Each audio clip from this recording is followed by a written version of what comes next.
Students 10th class. अब बेटे आज हम एक्सरसाइज 2.1 और 2.1 करेंगे।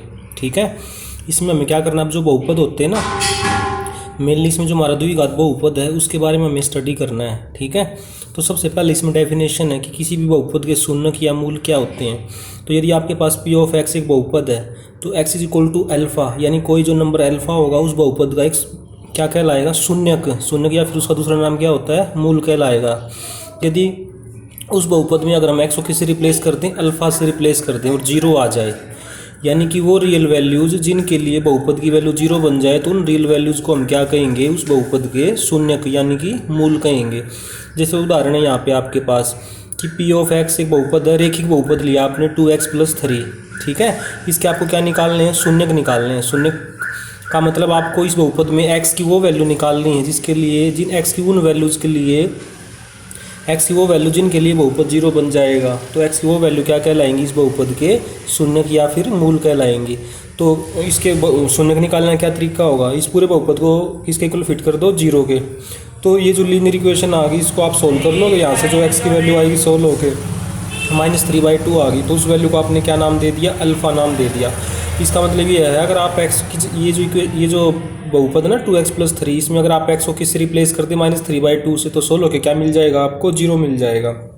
यानी कि एक्स की जो ये वैल्यू -3/2 है जिसको आपने अल्फ़ा नाम दिया है, ये वैल्यू क्या है, इस बहुपद का एक शून्यक है। शून्यक कह लो या फिर मूल कह लें आप। ठीक है, तो अब हम क्या करेंगे, अब इसमें एक नोट है, ये यहाँ पे एक नोट है कि किसी बहुपद का आलेख की सहायता, किसी बहुपद का आलेख, अगर आलेख जो होता है किसी बहुपद का ग्राफ, यानी कि एक्स एक्स को जितने बिंदु पर काटेगा ना, तो उस बहुपद के उतने ही वास्तविक शून्यक या फिर मूल होंगे, वास्तविक संख्याएं यानी कि। ठीक है, तो किसी बहुपद के ग्राफ की सहायता से हमें बताना हो कि उसके कितने मूल होंगे यानी कि कितने शून्यक होंगे, तो उसके लिए क्या तरीका है, आपको ये देखना कि उस बहुपद का जो ग्राफ है, उस बहुपद का जो आलेख है, एक्स एक्स को कितने बिंदुओं पे काट रहा है, जितने बिंदुओं पे काट रहा होगा उतने ही उसके क्या हो जाएंगे, शून्यक हो जाएंगे। तो आपकी जो एक्सरसाइज 2.1 है उसमें जो फर्स्ट क्वेश्चन में क्या आपके 6 पार्ट्स हैं। जैसे जो फर्स्ट पार्ट है उसमें देखो यहाँ पे ये एक्स एक्सिस है आपका और ये आपका वाई एक्सिस है और यहाँ पे ये ग्राफ है बहुपद का। तो ये बहुपद का वाला ये जो ग्राफ है किसी भी बहुपद का, क्या ये एक्स एक्सिस को प्रतिच्छेद कर रहा है, नहीं कर रहा है। तो इसका मतलब इस वाले ग्राफ की सहायता से आप क्या कह सकते हो कि ये जो बहुपद, जिस भी बहुपद का ये ग्राफ बना हुआ है ना, ये वाला, इसका कोई भी शून्यक नहीं होगा, क्योंकि ऊपर जो ये नोट बनवा के लिखवाया है उसमें क्या बताया था आपको, शून्य केवल तभी होगा अगर वो बहुपद का ग्राफ एक्स एक्स को काटता होगा और जितने बिंदु पे काटता होगा उतने शून्य हो जाएंगे। तो यहाँ पे पहले वाले पार्ट में काट ही नहीं रहा, जो पहले पार्ट का जो ग्राफ है इसकी सहायता से आप क्या कह सकते हो कि बहुपद का कोई भी शून्यक नहीं होगा। अब जो सेकंड पार्ट है, सेकंड वाला जो ग्राफ है, देखो एक्स एक्सिस ये है आपका, एक्स एक्सिस को ये ग्राफ केवल कितने पॉइंट पे काट रहा है, केवल एक ही पॉइंट पे काट रहा है, केवल यहाँ पर। ठीक है, तो ये जिस भी बहुपद का ये ग्राफ बन रहा है उस बहुपद का कितना शून्यक होगा, एक शून्यक होगा। ठीक है, इसके बाद अगला देखो आप, ये थर्ड पार्ट है, थर्ड पार्ट में एक तो यहाँ पे काट रहा है एक्स एक्स को, वाई एक्स से कोई मतलब नहीं है, आपको सिर्फ एक्स एक्स देखना है। एक्स एक्स को एक इस बिंदु पे काट रहा है और एक इस बिंदु पे काट रहा है, तो 1 2 3। तो जिस भी बहुपद का ग्राफ बना हुआ है उस बहुपद कितने वास्तविक शून्य होंगे, 3 शून्य होंगे। ठीक है, फोर्थ वाले पार्ट में देखो ये ग्राफ कितने बिंदुओं पर प्रतिच्छेद कर रहा है एक्स एक्स को, 2 बिंदुओं पर। तो जिस भी बहुपद का पूरा ग्राफ बना हुआ है ना, उस बहुपद कितने वास्तविक शून्य होंगे, 2 होंगे। नेक्स्ट फिफ्थ वाले में देखना, एक तो यहाँ पे प्रतिच्छेद कर रहा है एक्स एक्स को ग्राफ और एक इस बिंदु पे काट रहा है, एक इस बिंदु पे काट रहा है, एक इस बिंदु पे। तो एक्स एक्स को ग्राफ 4 बिंदुओं पे काट रहा है। तो जिस भी बहुपद का ग्राफ बना हुआ है ना ये वाला, तो उस बहुपद के कितने शून्यक होंगे, 4 शून्यक होंगे। लास्ट वाला ग्राफ है उसमें देखो, एक तो यहाँ पे काट रहा है, एक यहाँ पे टच कर रहा है उसको, 2, और एक यहाँ पे 3। तो 1 2 3। तो इस वाले ग्राफ में आप क्या देख रहे हो कि जो बहुपद का ग्राफ है वो एक्स एक्स को 3 जगह पे काट रहा है। ठीक है, तो उसको बहुपद कितने शून्यक हो जाएंगे, 3 शून्यक हो जाएंगे। तो इसी के साथ आपकी जो एक्सरसाइज 2.1 है वो कंप्लीट हो गई। ठीक है, नेक्स्ट है हमारे पास एक्सरसाइज 2.2। एक्सरसाइज 2.2 में हमें क्या करना है, जो द्विघात बहुपद होता है ना बेटे, द्विघात का मतलब जिसकी घात 2 हो। ठीक है, तो जो वो द्विघात बहुपद है, जैसे यहाँ पे मैंने एक जनरल फॉर्म में लिखा है ax² + bx में c। तो यहाँ पे a क्या चीज़ है, x² का गुणांक, ठीक है, गुणा में जो है अंक। b क्या चीज़ है, x का गुणांक। और यहाँ पे c क्या है, c यहाँ पे क्या है आपका अचर पद, मतलब जिसकी वैल्यू चेंज ना हो। और x यहाँ पे क्या है, वेरिएबल, यानी जिसकी वैल्यू चेंज होती रहे। ठीक है, द्विघात जो बहुपद होता है जनरल फॉर्म ऐसे लिखते हैं ना हम उसकी, ठीक है। तो जो द्विघात बहुपद नोट बनवाया है यहाँ पे, नोट बनवाया कि जो द्विघात बहुपद होता है ना उसके दो मूल यानी कि दो शून्यक होते हैं, यानी जिस किसी बहुपद की जितनी घात होगी उतने ही उसके शून्यक होंगे अधिक से अधिक, ठीक है। तो द्विघात जो बहुपद होता है ना उसमें घात दो होती है, तो द्विघात बहुपद के कितने शून्यक निकलेंगे, दो शून्यक निकलेंगे। जैसे मैं उदाहरण से देखना चाहूँ यहाँ पे कि x square plus 5x plus 6 एक द्विघात बहुपद है ये, ठीक है। इसके दो मूल होंगे। अगर मैं चाहूँ कि दो मूल निकाल के दिखाओ तो 9th क्लास में किया था ना आपने गुणनखंड विधि द्वारा कि जो पहली और लास्ट टर्म है एक्स स्क्वायर और 6 वो तो यूँ यूँ लिख लिया एक्स स्क्वायर और 6। जो बीच वाली टर्म है ना उसको दो टर्मों में ब्रेक कर देंगे, बीच वाली टर्म को दो हिस्सों में तोड़ देंगे जिसमें एक्स मौजूद है। दो हिस्सों में किस तरीके से तोड़ोगे, आपको दो संख्याएं ढूंढनी है जिनका जोड़ तो कितना आ जाए 5 आ जाए, गुणा कितनी आ जाए 6 आ जाए। तो जोड़ तो कितना आ जाए 5 आ जाए, गुणा कितनी आ जाए 6 आ जाए। तो जितनी गुणा चाहिए आपको 6 के टुकड़े बनाओ, 2 तिया 6, 2 और 3 2,3, 2 और 3 को जोड़ोगे तो जोड़ 5 आ जाएगा। गुणा कितनी चाहिए 3 दूनी 6 आ जाएगी। तो बीच वाली टर्म को दो हिस्सों में तोड़ लिया आपने 3,2, तो 5x को क्या लिख सकते हो आप 3x प्लस में 2x। तो जो द्विघात बहुपद होता है इसको गुणनखंड विधि द्वारा जब इसके टुकड़े बनाने होते हैं तो पहली और लास्ट टर्म ही होगी लिखते हैं, बीच वाली टर्म को इस तरीके से तोड़ना होता है कि उन जो दो संख्याएं ढूंढनी होती हैं आपको जिनका जोड़ तो आ जाए 5 और जिनकी गुणा क्या आ जाए 6 एकम 6। एक क्या चीज़ है एक्स स्क्वायर का गुणांक, एक्स स्क्वायर का जो यहाँ पे गुणांक होगा और 6 की जो गुणा आएगी वो जो संख्या आएगी गुणा चाहिएगी उतनी, तो 6 एकम 6। मान लो यहाँ पे एक्स स्क्वायर के साथ यहाँ पे 3 लग रहा होता गुणा में, तो 3 6 18, फिर गुणा कितनी चाहती है आपको 18, जोड़ कितना चाहता फिर आपको 5। अगर यहाँ पे 1 है फिलहाल तो 6 एकम 6, तो गुणा कितनी चाहिए 6, जोड़ कितना चाहिए 5। दो ऐसी संख्याएं ढूंढनी है। तो क्या तरीका हो, जितनी गुणा चाहिए उसके टुकड़े बना लो 2,3, इस तरीके से सोचना है आपको। तो पहली लास्ट की टर्म यहाँ पे यूँ लिख के बीच वाली टर्म को दो हिस्सों में तोड़ दिया। पहली दो टर्मों में से x कॉमन आ जाएगा, x प्लस 3 बनेगा अंदर, लास्ट वाली दो टर्मों में से 2 कॉमन आ जाएगा x प्लस 3। अब इसमें से और इसमें से x प्लस 3 कॉमन आ जाएगा x प्लस 2। तो यहाँ से यहाँ तक आपने गुणनखंड विधि द्वारा ये जो बहुपद था द्विघात इसके आपने गुणनखंड बना लिए। और द्विघात बहुपद के शून्य या फिर मूल निकालने के लिए आपको क्या करना होता है, पूरे बहुपद को किसके इक्वल रखना होता है 0 के, पी ऑफ एक्स को 0 रख दिया, ठीक है। तो यानी कि x प्लस 3 x प्लस 2 0 हो जाएगा 1 से, क्योंकि पी एक्स इसी के इक्वल है। अब इन दोनों ब्रैकेट की मल्टीप्लाई 0 आ रही है, इसका मतलब क्या हुआ है, तो पहले वाला ब्रैकेट 0 है या दूसरे वाला ब्रैकेट 0 है। पहले वाला ब्रैकेट अगर 0 तो यहाँ से सोल्व हो गया, एक्स की वैल्यू -3 आ गई। एक्स की ये जो वैल्यू है इसको आपने क्या नाम दे दिया अल्फ़ा, और x प्लस 2 के इक्वल टू 0 यहाँ से सोल्व करके एक्स की वैल्यू -2 आई, इस वैल्यू को आपने क्या कह दिया बीटा, यानी कि अल्फा इज इक्वल टू -3 और बीटा इज इक्वल टू -2। जो बहुपद पी एक्स है ये वाला, इसके क्या आ गए दो शून्य की यानी कि मूल आ गए। अगर यहाँ पे आप इन मूल्यों का क्या निकालना चाहो, एक बार तो योगफल निकाल के देखोगे, कुछ ऑब्जर्वेशन होती हो तो, और एक बार उनका गुणनफल निकाल के देखोगे। तो उनका योगफल निकाल के देखा आपने alpha plus beta -3 plus -2 solve करके -5 आ गया, -5/1 माइनस, और 5 क्या चीज़ है यहाँ पे देखना, यहाँ पे 5 क्या चीज़ है x का गुणांक इस बहुपद में। तो ये जहाँ पे 5 आया वही इस 5 की जगह पे मैं क्या लिख सकता हूँ x का गुणांक, ठीक है। बटे में 1 क्या चीज़ है, 1 क्या था यहाँ पे x स्क्वायर का गुणांक, तो इस 1 की जगह पे मैंने क्या लिख दिया x स्क्वायर का गुणांक। इसका मतलब जो मूल्यों का योगफल है और जो गुणांक थे वो यहाँ पे बहुपद के, उनमें क्या संबंध आ गया आपस में, क्या रिलेशन आ गया, तो मूल्यों का जो योगफल होगा वो इक्वल आ गया नेगेटिव ऑफ x का जो गुणांक होगा डिवाइडेड बाई x स्क्वायर का गुणांक। ऐसे मूल्यों की आपने क्या निकाल के देखी गुणनफल, अल्फा गुणा में बीटा -3 गुणा -2 6 आ गया। 6 को क्या लिख सकते हो 6/1, 6 क्या चीज़ है अचर पद, अचर पद था ना इसमें, और यहाँ पे 1 की जगह पे क्या लिख सकते हो x स्क्वायर का गुणांक। यानी कि तरीके से आपके पास रिलेशन हमेशा बनेगा द्विघात बहुपद के लिए कि जो भी आपके पास दो मूल निकल करके आएंगे ना, उन मूल्यों में और बहुपद गुणांकों में क्या रिलेशन होगा, मूल्यों का योगफल हमेशा इक्वल होगा -x का गुणांक बटे में x स्क्वायर का गुणांक। गुणनफल हमेशा क्या होगा अचर पद बटे में x स्क्वायर का गुणांक, ठीक है। अगर आप इसको जनरल फॉर्म में लिखना चाहो कि जैसे आपके पास एक द्विघात बहुपद है ax square plus bx plus में c, तो अल्फा प्लस बीटा क्या है, अल्फा और बीटा मूल थे, ये अल्फा और बीटा का जोड़ यानी कि मूल्यों का योगफल, योगफल को इंग्लिश में क्या बोलते हैं सम यानी कि s। तो क्या आया -b/a, ये फार्मूला लर्न करना -b/a। तो -b क्या चीज़ है यहाँ पे x का गुणांक, तो b की जगह पे यहाँ क्या लिख सकता हूँ x का गुणांक, बटे में a क्या चीज़ है x स्क्वायर गुणांक, तो a की जगह पे क्या लिख दिया x स्क्वायर गुणांक। ऐसे ही अल्फा और बीटा की गुणा कर दी, c/a के इक्वल आई, वो गुणा को आप इंग्लिश में प्रोडक्ट कहते हो, p लिख लिया गुणा के लिए शॉर्ट में। तो c की जगह पे मैं क्या लिख सकता हूँ अचर पद बटे में a की जगह पे क्या लिख सकता हूँ x स्क्वायर का गुणांक। तो ये रिलेशन होता है बहुपद के योगफल और गुण, जो बहुपद होता है उसके जो शून्य का आते हैं उनका योगफल और गुणांकों में रिलेशन ये होता है, और उनकी जो मल्टीप्लाई आएगी शून्यकों की और गुणांकों में ये रिलेशन आएगा, ठीक है। तो मूलों या फिर शून्यकों को वह बहुपदों के गुणांकों में जो संबंध है ना, ये वो रिलेशन है आपके पास। तो अब आपकी जो एक्सरसाइज है 2.2 उसका जो फर्स्ट क्वेश्चन है उसमें जो फर्स्ट पार्ट है उसमें क्या करना है, जितनी पार्ट है फर्स्ट क्वेश्चन में बहुपदों के, आपको पहले तो क्या निकालने हैं, शून्य निकालने हैं। और सारे के सारे जो बहुपद है ना वो द्विघात बहुपद दे रखे हैं, तो उन्होंने गुणनखंड विधि से हल कर लेंगे, शून्य निकाल लेंगे। एक शून्य को अल्फा नाम कह देंगे और दूसरे को हम क्या नाम दे देंगे, बीटा। फिर शून्य निकालने के बाद हर क्वेश्चन में क्या करना है, जो शून्य का आएंगे और गुणांकों में रिलेशन बताना है। तो रिलेशन ये आएगा हमेशा, योगफल जो होगा इक्वल होगा -b/a के और गुणनफल इक्वल होगा c/a के। तो जैसे हमारे पास फर्स्ट क्वेश्चन का फर्स्ट पार्ट है, बहुपद क्या है, x² - 2x - 8। तो जो बहुपद है इसके शून्य निकालना है। शून्य निकालने के लिए इसको पूरे बहुपद को किसके इक्वल फिट कर देंगे, 0 के। तो अब ये द्विघात बहुपद कैसे सोल्व होएगा, पहली टर्म और लास्ट टर्म यूँ क्यों लिखी हुई, देखो x² यूँ का यूँ है, -8 यूँ का यूँ। जो बीच वाली टर्म है उसको दो हिस्सों में तोड़ेंगे। बीच वाली टर्म को दो हिस्सों में इस तरीके से तोड़ना है कि हमारे को दो संख्याएं ढूंढनी है जिनका जोड़ तो क्या आ जाए 2, बीच यहाँ पे जो भी है, और गुणा कितनी आ जाए 8 है, और यहाँ पे x गुणा क्या 8 एकम 8। तो दो संख्याएं ढूंढनी है जिनका जोड़ तो कितना आ जाए -2, गुणा कितनी आ जाए 8, यहाँ पे 1 8 एकम 8 -8 वो तो बाद में एडजस्ट कर लेंगे। तो 8 के टुकड़े बनाए, 2 चौक 8, 4 और 2, 4 और 2 को जोड़ूंगा तो क्या जोड़ 2 आ जाएगा ना। फिर साइन एडजस्ट करना पड़ेगा ना, 4 को किस चीज़ का ले लिया, माइनस का, 2 को किस चीज़ का ले लिया, प्लस का।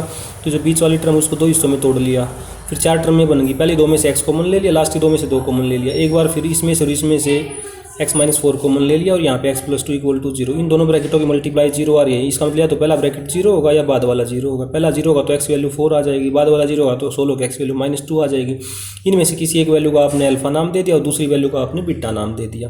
और जो ये बहुपद यहाँ पे दे रखा है x² - 2x - 8, उसमें x का गुणांक क्या है यहाँ पे 1, x का गुणांक क्या है यहाँ पे -2, अचर पद क्या है यहाँ पे -8। ठीक है, ये लिख लिया। तो आधा पार्ट तो यहाँ तक हो गया कि आपने इस पूरे बहुपद के ये दो शून्य निकाल दिए। ठीक है, इसके बाद आपको क्या करना है, रिलेशन बताना है शून्यकों में और गुणांकों में क्या होगा। एक बार तो आप क्या करेंगे, जो दो अल्फा और बीटा आपने निकाल लिए ना, इनको जोड़ लें, जोड़ करके सोल्व करेंगे तो 2 आएगा। 2 को क्या लिख सकता हूँ 2/1, फिर ऊपर वाले 2 को क्या लिख सकता हूँ -2, और माइनस का निशान और एडजस्ट कर लिया /1। तो माइनस के निशान, ये एक माइनस के निशान को छोड़ गया आउटर वाले को। ये -2 क्या चीज़ है, किसका गुणांक है, x का गुणांक है बटे में x² का गुणांक। तो ये नहीं था x का गुणांक बटे में x² का गुणांक, योगफल यही आएगा, नेगेटिव साइन आएगा ऊपर। तो जैसे यहाँ पे नेगेटिव साइन चाहिएगा ना योगफल में, तो नेगेटिव साइन था नहीं, यहाँ पे 2 था, तो एक माइनस साइन अपनी तरफ से लगाया और एक और लगा लिया बैलेंस करने के लिए। या आप सीधा मूल्यों का योगफल की जगह पे सीधा ही लिख दें नेगेटिव कोएफिशिएंट ऑफ x, यानी कि x गुणांक का नकारात्मक साइन लग जाएगा, यहाँ ऋणात्मक और बटे में x² का गुणांक। यहाँ पे अल्फा और बीटा की गुणांक निकाल लिया आपने, -8 आ गई। -8 को क्या लिख सकते हो, -8/1। -8 क्या चीज़ है इसमें, अचर पद है, तो -8 की जगह पे क्या लिख सकते हो, अचर पद बटे में एक क्या चीज़ है, x का गुणांक है, तो x का गुणांक। ठीक है, और क्वेश्चन में क्या करना, शून्य निकाल के अल्फा प्लस बीटा हमेशा क्या आएगा, ये आएगा जो यहाँ पे ऊपर बता रखा है, -x का गुणांक बटे में x का गुणांक। और अल्फा इंटू बीटा क्या आएगा, सोल्व हो गया, अचर पद बटे में x² का गुणांक। फर्स्ट क्वेश्चन का सेकंड पार्ट आपको खुद ट्राई करना है। ठीक है, इसके बाद नेक्स्ट क्वेश्चन है सेकंड क्वेश्चन का थर्ड पार्ट। तो बहुपद क्या दे रखा है, x² - 3 - 7x। तो पहले इसको थोड़ा सा ना एडजस्ट करके लिखेंगे। जैसे 6x² एडजस्ट करने का मतलब ये है x⁻2 के बाद x वाली टर्म लिखनी, तो -7x पहले लिख लिया, -3 बाद में लिख लिया। अब इसके शून्य निकालने हैं, तो शून्य निकालने के लिए इस पूरे को किसके फिट कर देंगे 0 के। फिर सोल्व करने का क्या तरीका होगा, गुणनखंड विधि दोबारा, पहली टर्म यूँ की हूँ 6x², लास्ट टर्म भी यूँ की हूँ, बीच वाली जो ये टर्म है ना 7x, बीच वाली टर्म को हम दो हिस्सों में तोड़ लेंगे, इसमें और इसमें। किस तरीके से तोड़ना होता है बीच वाली टर्म को, दो संख्याएं ढूंढनी है मुझे जिनका जोड़ तो कितना आ जाए -7, जो यहाँ पे होगा x के साथ गुणा में, और गुणा कितनी आ जाए यहाँ पे -3 और यहाँ पे 6, 6 तिया 18, -18 आ जाए। दो संख्या ऐसे ढूंढनी है। तो क्या तरीका होगा ढूंढने का, कैसे ढूंढेंगे, तो जो ये जितनी गुणा चाहिए ना -18 चाहिए, तो जो -18 तो बाद में एडजस्ट कर लेंगे, 18 के टुकड़े बनाएंगे, 2 में 18, 2 और 9, जैसे 2 और 9 है, जोड़ कितना चाहिए -7। इन दोनों को मैं किस तरीके से जोड़ूंगी, -7 जोड़ आ जाए, 9 को किस चीज़ का ले लूँगा, माइनस का, जोड़ोगे तो -7 जोड़ आ जाएगा, गुणा करोगे प्लस माइनस के 18 आ जाएगा। तो जो बीच वाला -7 है ना, -7 को दो हिस्सों में तोड़ दिया, कैसे, -9 + 2, -7 को क्या लिख सकता हूँ, -9 + 2, क्योंकि -9 में से +2 गया तो -7 वापस आ जाएगा। पहली टर्म यूँ क्यों लिखी, लास्ट टर्म यूँ क्यों लिखी, बीच वाली टर्म को दो हिस्सों में तोड़ लिया, 4 टर्में बन गई। पहली 2 में से क्या कॉमन आ जाएगा 3x, अंदर क्या रहेगा 2x - 3, लास्ट की 2 में से कुछ कॉमन, यार तो 1 तो कॉमन आएगा ही, 1 कॉमन ले लिया। फिर इन दोनों में से 2x - 3 कॉमन आ गया, अंदर बन गया 3x + 1 = 0। इन दोनों ब्रैकेटों की मल्टीप्लाई 0 आ रही है, तो पहले वाला ब्रैकेट 0 होगा इसका मतलब, या दूसरे वाला ब्रैकेट 0 होगा। पहले वाला ब्रैकेट 0 होगा तो x वैल्यू सोल्व होकर 3/2 आ गई, दूसरे वाला ब्रैकेट 0 होगा तो x वैल्यू सोल्व होकर -1/3 आ गई। इनमें से एक वैल्यू को अल्फा नाम दे दिया, एक वैल्यू को बीटा नाम दे दिया। तो अल्फा और बीटा इस बहुपद के क्या आ गया आपके पास, 2 शून्य, यानी कि 2 मूल आ गए। अब इस शून्य काटने के बाद इन शून्यों में, और ये जो गुणांक थे इसमें, ये जो बहुपद है इसमें x का गुणांक क्या है 6, -7 क्या है x का गुणांक है, -3 क्या है अचर पद है, तो ये रिलेशन लाना इसमें और अल्फा बीटा में। तो अल्फा और बीटा की जो वैल्यू है उनको एक बार जोड़ दिया, यहाँ पे एलसीएम लेके सोल्व किया तो 16 के 7/6 आया। ठीक है, तो 7 को क्या लिख सकता हूँ, माइनस के निशान 2 बार लगा लिए अपनी तरफ से और एक निशान माइनस के निशान को बाहर छोड़ के -7 बनाया ना ऊपर, क्योंकि -7 का रिलेशन लाना है अल्फा और बीटा के साथ। तो -7 क्या चीज़ है, एक्स का गुणांक है, तो -7 की जगह एक्स का गुणांक लिख दिया और माइनस साइन पहले ही बार है, तो 6 की जगह क्या लिख सकता हूँ, एक्स का गुणांक। ऐसे अल्फा और बीटा की गुणा करनी है, तो 3 एकम 3, 3 दूनी 6, तो -3 क्या चीज़ है यहाँ पे देखो अचर पद, तो -3 की जगह क्या लिख सकता हूँ, अचर पद 6 की जगह पे क्या लिख सकता हूँ, 6 क्या चीज़ है, एक्स का गुणांक, तो 6 की जगह एक्स का गुणांक लिख दिया, तो ये रिलेशन आ गया। तो फर्स्ट क्वेश्चन का जो 4th पार्ट है उसमें बहुपद की इसमें अचर क्या है, यहाँ पे u है, u, तो पी बहुपद को क्या नाम दे दिया, पी यू, 4u² + 8u, 2 ही टर्म है यहाँ पे, 3 टर्म तो है नहीं, तो तीसरी टर्म जो है ना वो गायब है, तो +0 करके लिख लिया 3 टर्म बनाने के लिए। तो शून्य निकालने के लिए क्या करोगे, इस पूरे को किसके केवल फिट करोगे, 0 के, तो इन दोनों में से क्या कॉमन आ जाएगा, 4 और u बार आ जाएगा, अंदर क्या रह जाएगा, u + में 2 बराबर में 0, इन दोनों की गुणा 0 आ रही है, इसका मतलब तो पहले वाली टर्म 0 है या दूसरे वाली टर्म 0 है। पहले वाली टर्म 4u 0, तो u की वैल्यू क्या आएगी, 0/4, 16 के u आ गया 0, और यहाँ से 16 के u क्या आ गया आपका -2 आ गया। ठीक है, और इस एक्सप्रेशन में u का गुणांक क्या है, 4, u का गुणांक क्या है 8, अचर पद क्या है यहाँ पे 0। तो इनमें से जो 2 वैल्यू आ गई, इनमें से एक वैल्यू को आपने अल्फा कह दिया, दूसरी वैल्यू को आपने बीटा कह दिया। तो फिर अल्फा प्लस बीटा निकाल लेंगे, फिर वही -u का गुणांक बटे एक्स का गुणांक, अल्फा और बीटा निकाल लेंगे, अचर पद बटे u² का गुणांक, इस तरीके से ये हो जाएगा। तो फर्स्ट क्वेश्चन का जो 5th पार्ट है उसमें बहुपद टी में है यहाँ पे, तो p ऑफ टी नाम दे दिया, t² -15, तो t वाली बीच वाली एक टर्म गायब है, तो 0 × t करके लिख लिया, 3 टर्म ताकि दिख जाएँ। तो बहुपद शून्य ज्ञात करने के लिए इस पूरे को किसके लिए फिट कर दिया, 0 के। अगर 2 टर्म है तो फिर डायरेक्ट सोल्व कर लो, 15 को राइट साइड में ले जाओ, बोथ साइड वर्गमूल ले लिया, तो 15 का वर्गमूल का साइन लग जाएगा, लेफ्ट साइड में स्क्वायर से रूट कट जाएगा, प्लस माइनस का साइन आ जाएगा। तो यहाँ से टी की 2 वैल्यू आ गई, इनमें से एक वैल्यू को अल्फा नाम दे दिया, एक वैल्यू को बीटा नाम दे दिया, अल्फा प्लस बीटा निकाला, 0 आया, 0 क्या ले सकते हो, 0/1 बराबर में फिर -0/1। ठीक है, यहाँ पे माइनस का साइन होगा, 0 क्या चीज़ है, टी का गुणांक बटे में 1 क्या चीज़ है, t² का गुणांक, ऐसे उनकी गुणा निकाल लेंगे, -15/1, -15 क्या है यहाँ पे अचर पद बटे में क्या t² का गुणांक। ऐसे ही 5th क्वेश्चन का जो फर्स्ट क्वेश्चन उसका 6th पार्ट हो जाएगा, आप ट्राई कर लेना। ठीक है, इसके बाद नेक्स्ट जो सेकंड क्वेश्चन करेंगे ना, उसको करने के लिए सबसे पहले आपको एक सूत्र याद करना कि जो द्विघात बहुपद बनाना आपने, जो पहला क्वेश्चन था उसमें क्या था, द्विघात बहुपद दे रखा था, उसको हल करना था गुणनखंड विधि द्वारा। जो सेकंड क्वेश्चन है उसमें रिवर्स है कि द्विघात बहुपद है नहीं आपके पास, उसको बनाना है। तो द्विघात बहुपद बनाने का सूत्र होता है कि p ऑफ x के ब्रैकेट में x² - sx प्लस में p, s क्या चीज़ है यहाँ पे, अल्फा प्लस बीटा, p क्या चीज़ है यहाँ पे, अल्फा गुणा में बीटा, यानी कि s क्या है, सम मतलब जोड़ है। जो अल्फा और बीटा बहुपद दो शून्यक होंगे ना, उनका जो जोड़ आएगा उसको आपने क्या नाम दिया, अल्फा, और एस नाम दिया अल्फा और बीटा का जो जोड़ आएगा, और अल्फा और बीटा की जो गुणा आएगी उसको आपने क्या नाम दिया, पी, प्रोडक्ट गुणा। ठीक है, तो अल्फा इंटू बीटा क्या चीज़ है, मूल्यों का गुणनफल, अल्फा प्लस बीटा क्या है, मूल्यों का योगफल। ठीक है, के क्या चीज़ है इस फार्मूले में, वो मैं आपको अभी बताऊंगा। तो फार्मूला क्या याद करना बहुपद बनाने का आपने, के ब्रैकेट में x² - sx प्लस में p, एस की जगह क्या ले सकते हो, अल्फा प्लस बीटा, एस क्या चीज़ है, सम है, जोड़ मतलब, और p क्या चीज़ है, प्रोडक्ट, अल्फा इंटू बीटा। तो कैसे निकलेगा, जैसे सेकंड क्वेश्चन का जो फर्स्ट पार्ट है, क्या करना है, तो द्विघात बहुपद आपको बनाने हैं। मूल्यों का सवालों में क्या दे रखा है, योगफल दे रखा है और गुणनफल दे रखा है। जो फर्स्ट क्वेश्चन का सेकंड क्वेश्चन का जो फर्स्ट पार्ट है उसमें अल्फा प्लस बीटा की वैल्यू क्या दे रखी है, 1/4, और अल्फा इंटू बीटा की वैल्यू क्या दे रखी है, -1। सबसे पहले आपको फॉर्मूला लिखना है बहुपद बनाने का, के ब्रैकेट x² - sx प्लस में p। तो यहाँ पे s की वैल्यू, s का मतलब मूल्यों का योगफल 1/4, s की जगह 1/4 लिख दिया, p की वैल्यू -1 है तो p की जगह -1 रखा, तो x² - 1/4x प्लस माइनस है -1। अब k क्या चीज़ है यहाँ पे, k, अब जो यहाँ पे 3 टर्म में आ गई ना, 1 2 3, इनके बटे में देखो यहाँ पे 1 लिखा आपने, यहाँ पे 4 लिखा हुआ पहले से यहाँ पे, तो बटे में जो ये 3 आ गए ना, 1 4 1, इनका जो एलसीएम आएगा वही के का मान है, तो इनका एलसीएम क्या आएगा, 4 आएगा। तो यहाँ पे के की जगह 4 रखा, 4 को अंदर ले गए, तो 4x² -4 से 4 कट के यहाँ पे x रह जाएगा, 4 एकम 4 -4, तो ये आपका बहुपद बन गया। ठीक है, जो सेकंड पार्ट है, मूल्य का योगफल कितना दे रखा है, √2, गुणनफल कितना दे रखा है, 1/3। तो बहुपद बनाना फार्मूला लिखा आपने, के bracket x² - sx plus p, s की जगह s की वैल्यू रख दी √2 और p की वैल्यू 1/3। के कैसे निकालोगे, यहाँ पे बटे में 1 लिखा, यहाँ पे 1 लिखा, यहाँ पे 3 है, तो 1 1 3 का जो लघुत्तम क्या आएगा, 3 आएगा, 1 1 3 का लघुत्तम क्या आएगा, 3 आएगा। तो के की जगह पे 3 रखा, 3 को अंदर लेके सोल्व किया, तो बहुपद क्या बन गया आपके पास, 3x² - 3 √2x प्लस में 1। ठीक है, ये सेकंड पार्ट हो गया आपका। ऐसे थर्ड पार्ट है, बहुपदों का योगफल कितना दे रखा है, बहुपदों का योगफल नहीं, बहुपद के मूल यानी कि शून्य का योगफल 0 है, गुणनफल कितना है √5 है। हम जानते हैं बहुपद बनाने का फार्मूला के bracket x square minus S x plus P, S की जगह एस की वैल्यू 0 रखी, पी की जगह √5 रखी, 0 गुणा में एक्स, 0 खत्म हो जाएगा, तो एक्स स्क्वायर प्लस √5 आया, बटे में 1 लगा लिया, तो 1 और 1 का जो लघुत्तम आएगा 1 आएगा, के की वैल्यू 1 रख दी, तो ये बहुपद आ गया। तो जो फर्स्ट 3 पार्ट जैसे हमने किए ना, रिमेनिंग 3 पार्ट्स भी वैसे ही हो जाएंगे, वो आपको ट्राई करने हैं। ठीक है, वीडियो पसंद आया हो तो लाइक करें, शेयर करें और सब्सक्राइब करें। Thank you.